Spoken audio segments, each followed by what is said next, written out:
Hey, good morning, everybody. It's BDF44. Um, so this morning, I'd like to talk about Kawhi Leonard's departure to the Clippers a little further. Just another opinion.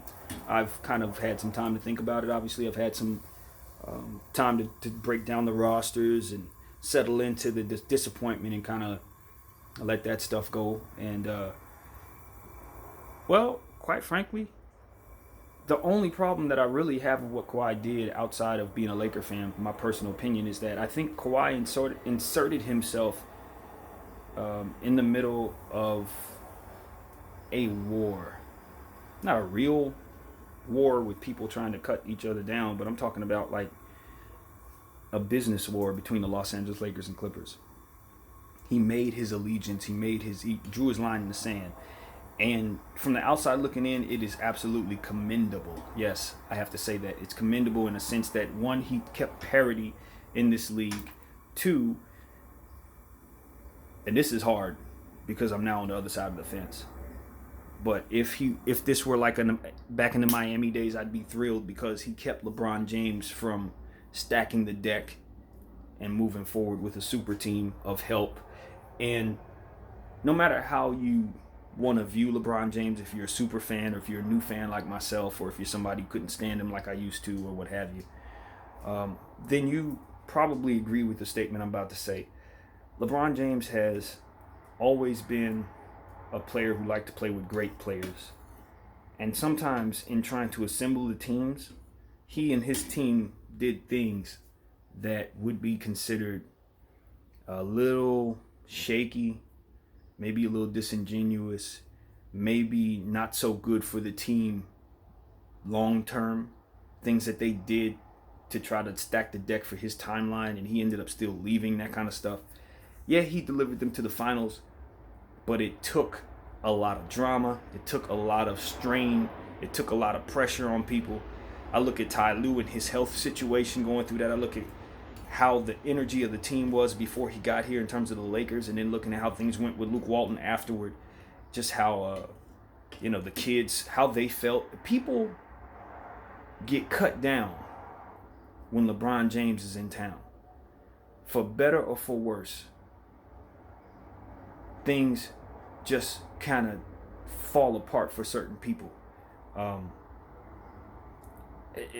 you look at Cleveland, how he left them twice in shambles. You look at Miami and how he left them because of things that, first of all, he wanted to go back home.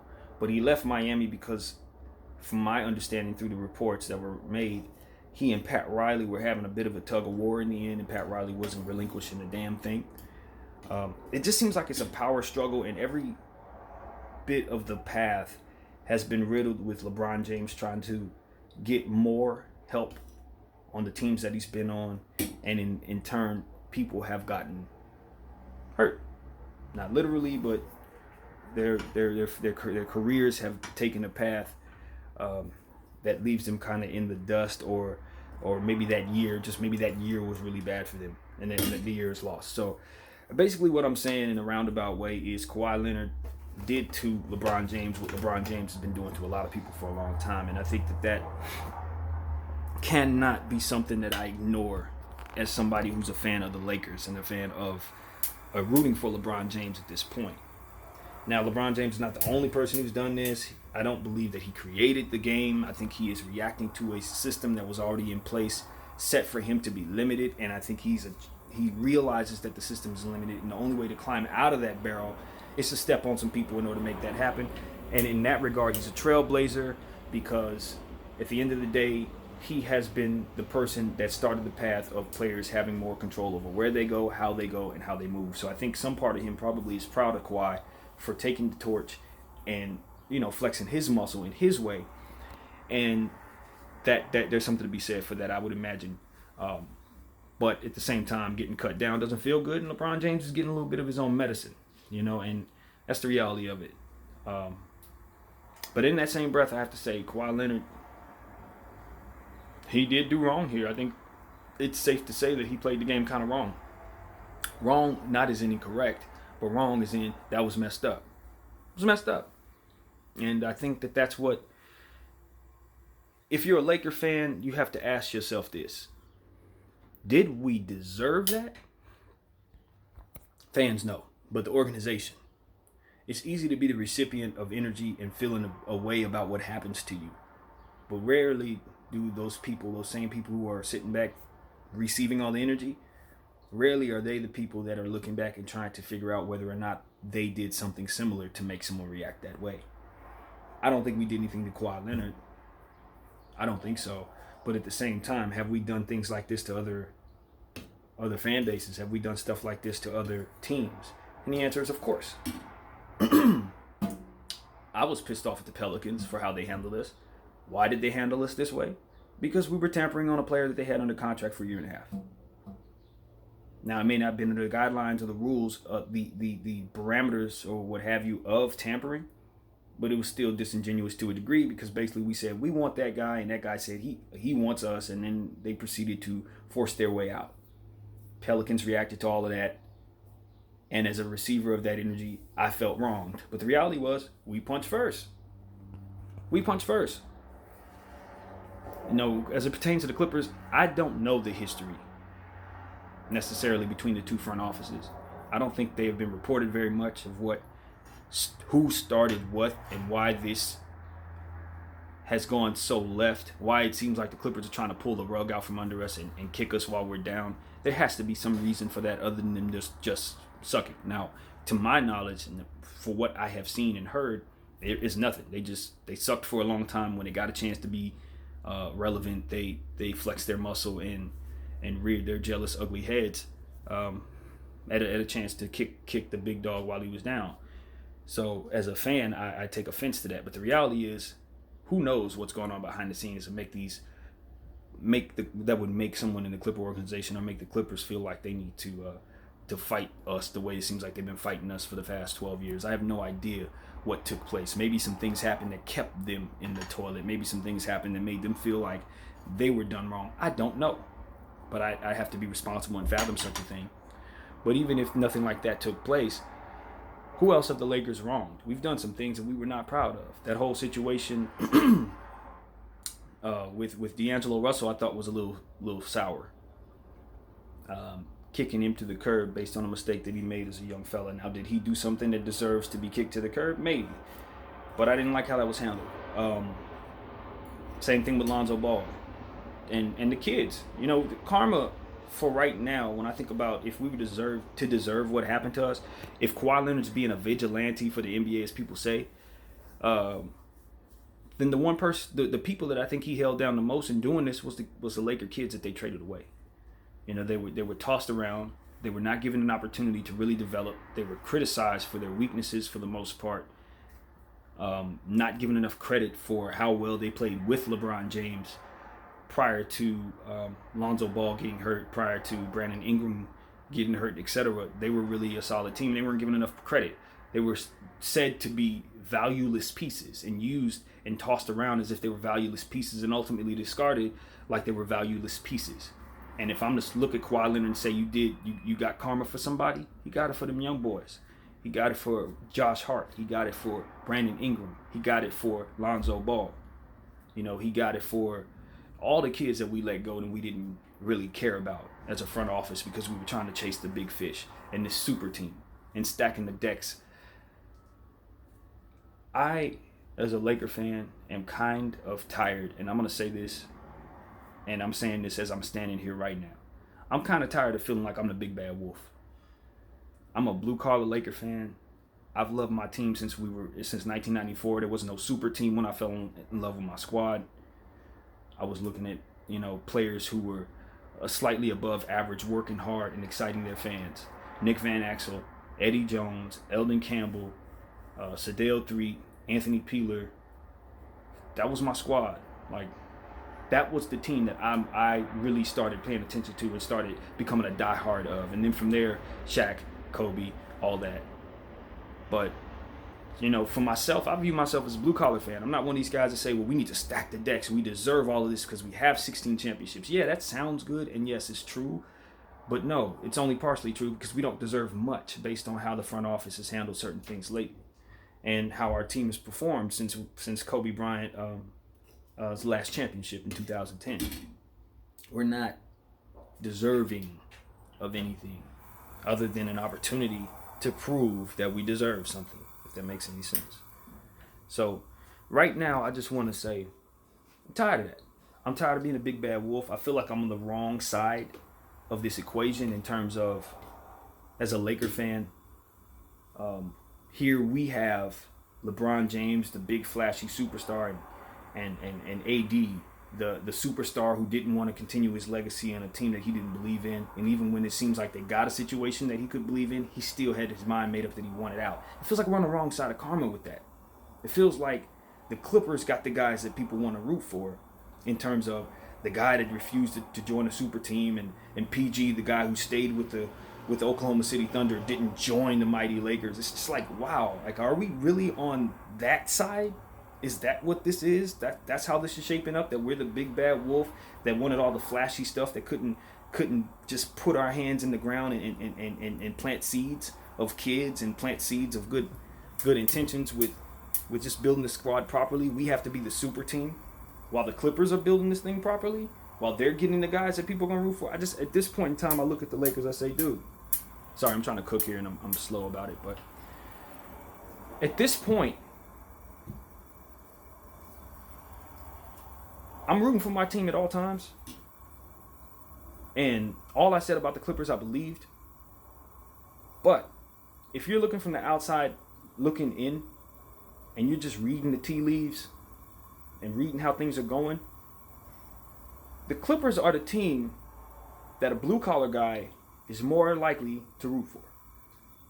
Those who are on the side of justice, so to speak, and all that bullcrap, 9 out of 10 times, if you look at what it is, they're probably going to root for a team like the Clips. And I don't like being on that side. I don't like being the big bad wolf as a fan, especially as somebody who's knowledgeable, especially as somebody who's been following for a long time, who's sat through a lot of bad stuff. It just seems like we're the big bad wolf, man. And it's not a whole lot to be angry about in regards to Kawhi Leonard if you're not a Laker fan. He saved the league. He saved the league. Let's just call it what it is. It's parody. He took his legacy and said, yes, I can win a bunch of championships like Kevin Durant. Yes, I can do the Miami Heat thing, take a back seat and win championships. But guess what? I don't care about any of that. What I want to do is go home, and then I'm taking something that's never been nothing and I'm turning it into something. I'm going to do that. I'm great enough to do that. It's never been done before. Clipper curse, all that. But all I need is another guy who does some of the stuff that I do, and I'm going to go ahead and win this thing. And I'm going to prove to all of y'all that what y'all thought y'all knew about the Clippers ain't that. What you thought you understood about this organization ain't going to be that no more, because I'm here now. My name's Kwahi Leonard. And I just kind of wish I was on the other end of it. Man, I'm not switching allegiances. I'm not going to be rooting for the Clippers in any way, shape, or form. I think by now, if you've been following me, you know I'm not wired that way. But I'm also ready to acknowledge the fact that it feels like I'm on the wrong side of this damn thing. Feels like I should be rooting against LeBron James and Anthony Davis, because they're the guys that came here out of the strength of their name and their cachet.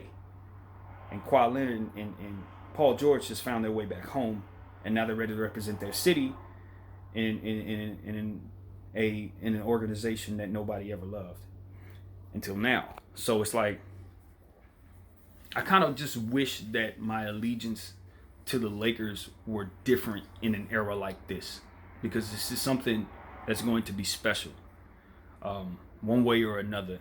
And it just feels like when you sit back and you're trying to figure out who to root for and who's right, or who's doing the more just thing, who's really wearing the cape, it feels like the Clippers are wearing the freaking cape right now. And the Lakers are the big bad wolf, trying to ruin the league with another super team, trying to stack the deck so that nobody else has an opportunity to do anything. And I don't know, I just hate the narrative. As a Laker fan, I just don't like any of that. I don't like none of that. I was more fulfilled when we were trying to find our way through what we were going through just before this with the kids. You know, going into the year saying, okay, we got Lonzo Ball, he's got to get better. Like that, there's something to be said for that. And I say that as a fan, and I don't think many people will agree with me. I don't. I probably am on a soapbox by myself. But it just feels better to me when there's something to work at in order to get to the top. Stacking the deck, snatching players from other teams, and yes, the Clippers did that to Oklahoma. That was bad. That was bad. So let me just throw that in there. That was bad. That was wrong. For Paul George to do it, I don't think that was necessarily wrong because you got an opportunity to win. It's hard to win with Russell Westbrook. Nobody's gonna argue with that. And Oklahoma City and LA, there's no arguing that. But just the fact that Kawhi Leonard decided to take that player from Oklahoma. Now, they didn't have to give him up, but he put them in a situation where it's going to be very difficult for them to keep him, and dangled LA in his face. So for that, they're not wearing a cape. But just overall, it's like, yeah, maybe this was ill-gotten gain in a way, but it's a beneficial ill-gotten gain. It's like a Robin Hood type of thing that Kawhi just did. So that's how I'm looking at it. But I don't know. I don't know. Just feel like we're on the wrong side of this thing. But nevertheless, I'm still rooting for purple and gold. No matter who's in purple and gold, I'm rooting for them. That's just how I'm wired. But in the back of my mind, I will always feel like everybody else is rooting against us. Everybody else was happy to see us fail. And it's because we were trying to be cheaters in regards to stacking the deck and making a super team. Now, do we have a history of stacking the deck? Yes.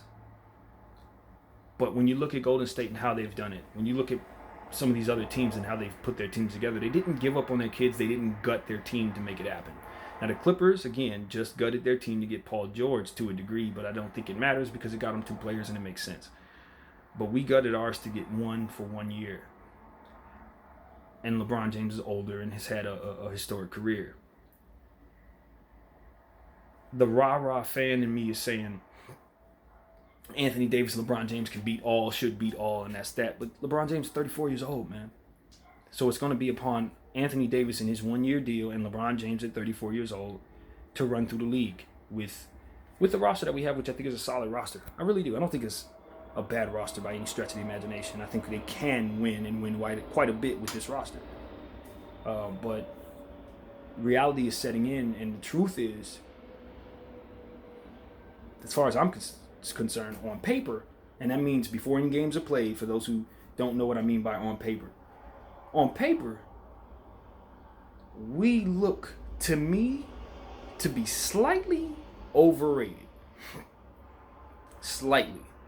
Not too much, because I do think we're going to be at the top of the West, but I just think that we're putting a little bit too much emphasis on LeBron James and Anthony Davis staying healthy.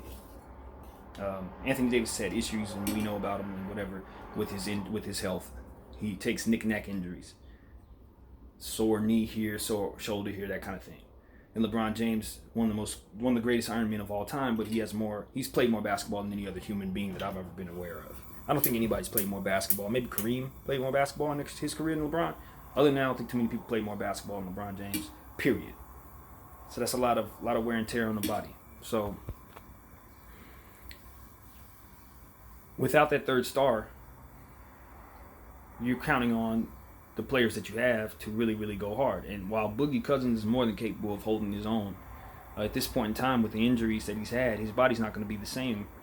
And if he's able to get in the greatest shape, he still won't have the explosiveness that he once had and the ability to sprint the floor and all that good stuff like he had as a young man. So asking him to turn back into Sacramento Boogie is too much. You're asking too much of the man. You know, and so it's just like, I don't know, man. I am looking forward to seeing this season, and I'm very much poised for more disappointment in the offseason next year because the Clippers have formed something that looks a little more sturdy than us. They have all of their depth with the exception of the picks that they gave away, which won't matter, but they kept their core depth. The Lou Williams, the Montrez, they didn't give up any of their necessary pieces to keep going. All those shooting guards on the back of their bench that they drafted a couple years back, they still have what they have. And we gave away all that we had to start something brand new without any real flexibility outside of the $32 million that we've paid everyone else. Yeah, we can bring in another star and then be shallow as hell. But the reality is, as long as these 2 players are under contract, because of what we gave up to get one of them, we're strapped. And I think that played into Kawhi's decision. I really do. something tells me that the fact that they were willing to give away so much for a 1-year contract really did play into his decision. He understood that, the way a lot of people don't appear to, the way I've been trying to describe it to people in my videos, why I was so against the Anthony Davis trade when it was first being rumored. There's nothing wrong with Anthony Davis in any way, shape, or form. He may have an MVP season and nobody would be surprised if he does. But when you trade for only 1-year contract, and you give away future pieces, everything that you gave away doesn't manifest or blossom or what have you. It doesn't come about until after this tenure is over, until after what you've paid for is long been expired. Whatever we do with the Lakers going forward, please remember, people, they only paid for a 1-year contract. That's the bottom line. We paid for a 1-year contract. So in signing him next year, even if he comes back, that's not a victory, because the key to it all was the fact that he could sign next year anyway. Now, I do believe we'd have to give up Brandon Ingram or something like that in order to make the numbers work, but we would have been able to pair him up with Lonzo Ball, would have been able to pair him up with Josh Hart, would have been able to keep all those picks and maybe send those off to get somebody like Bradley Beal or something like that. It's not just about not giving away assets, it's about making sure they go where they need to go the best to get value out of them. You threw the 4th pick into this trade as if it was a throw-in. You know how valuable that 4th pick could potentially be. That's the kind of thing I'm talking about. It's just, those are things the Clippers didn't do. They did give up 5 first-round picks, and I do believe that will come back to haunt them, because I don't believe Paul George is worth all of that. I'm just going to be honest with y'all. His contract, though, for more years than Anthony Davis is the key to that. They have him for more years. Now, the flip side to having more years means that you're taking on more salary. It means you're taking on more guaranteed cap space in regards to that. So some may say the value should come down because it has more years. But I don't think so. If a person is guaranteed for more years, then that means just that. You probably have to pay more for the contract because the contract's bigger. So from a value standpoint, it can fluctuate depending on what you believe, how you believe the player to be, what you want for your future, the timeline of other players, all that stuff factors in. Other players on your team. So, yeah. I don't think the price tag was too much for Anthony Davis in a 1-year contract. I just feel like you don't do it if you're the Lakers. Based on our very specific circumstances. Although they do align because of LeBron James' age. But I never thought that was a good idea. Even now that I'm settled into it, I still can't shake the idea that that's just not a good one.